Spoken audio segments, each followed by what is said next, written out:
untuk melakukan pemeriksaan. Apa benar ini dengan Ibu Afa umur 20 tahun? Apakah Ibu bersedia untuk dilakukan pemeriksaan trauma maksilofasial? Baik, sebelumnya saya ingin bertanya, apakah Ibu akhir-akhir ini pernah mengalami cedera di area kepala? Kecelakaan? Tidak ada. Oke. Setelah kita lakukan anamnesis, yaitu pemeriksaan subjektif, selanjutnya kita lakukan pemeriksaan objektif. Yang pertama yaitu ekstraoral. Yang pertama kita lakukan inspeksi pada wajah. Jadi untuk yang pertama itu inspeksi wajah. Nah, pada pasien terlihat bahwa wajah pasien tersebut itu simetris. Dan kemudian selanjutnya kita lihat pada wajah pasien apakah ada hematom, laserasi ataupun jejas, yang mana hematom, laserasi dan jejas itu merupakan suatu tanda adanya trauma.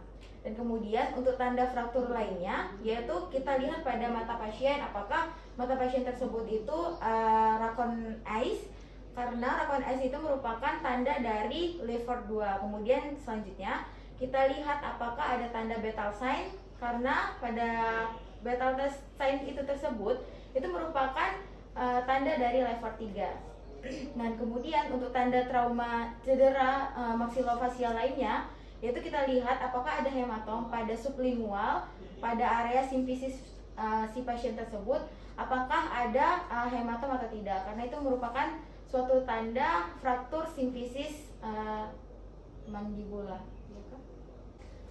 Nah, untuk hasil yang ditemukan pada pasien tidak ditemukannya tanda-tanda yang sudah saya jelaskan tadi.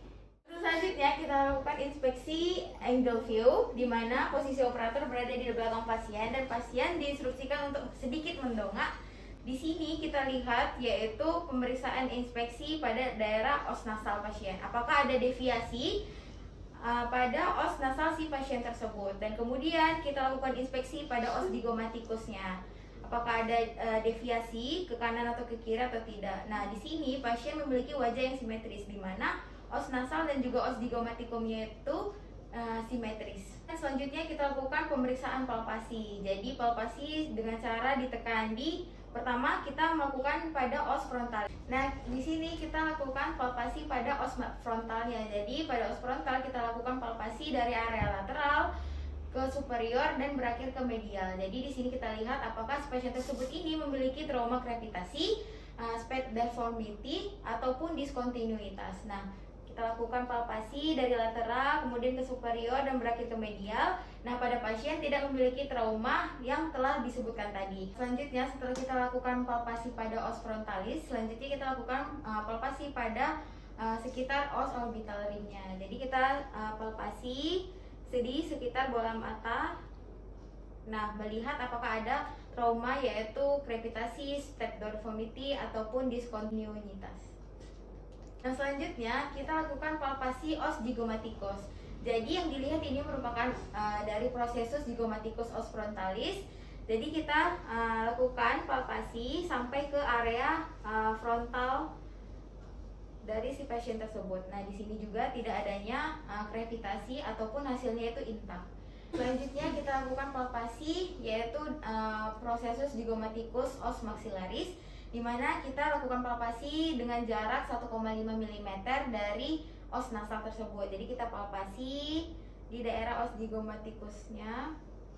Dan di sini pasien dihasilkan bahwa tidak adanya trauma dan hasilnya itu intak.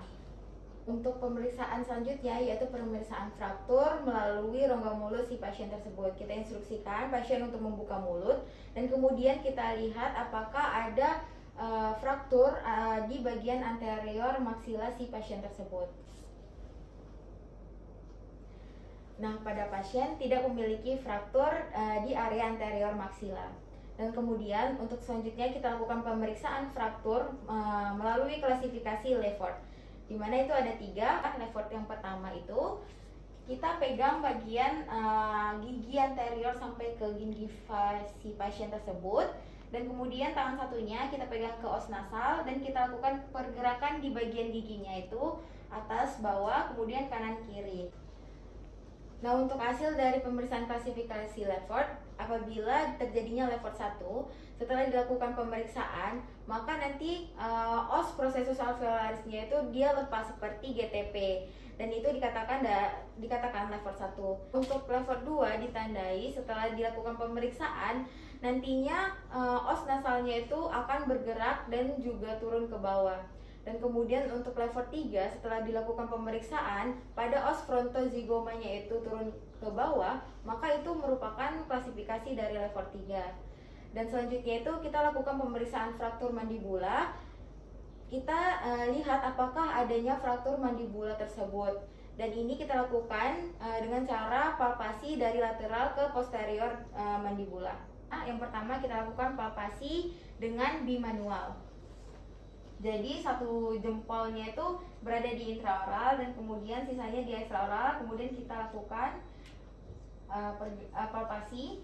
Nah, selanjutnya itu kita lakukan pemeriksaan palpasi yaitu bidigital, dimana juga menggunakan jari. Jadi kita lakukan pada mandibular patient tersebut, kita lakukan palpasi apakah ada fraktur mandibula pada pasien tersebut. Nah, di sini pasien tidak mengalami fraktur di mandibulanya. Nah, untuk pemeriksaan fraktur dentoalveolar tersebut kita lakukan untuk melihat ada tidaknya fraktur dentoalveolar, di mana kita lakukan konfirmasi jumlah gigi pada si pasien tersebut. Apakah ada gigi yang missing teeth ataupun ada gigi yang mengalami mobilitas. Dan kemudian kita lanjut konfirmasi yaitu gigitan pada si pasien tersebut. Apakah ada perubahan gigitan pada si pasien tersebut. Baik, terima kasih. Sekian dari saya.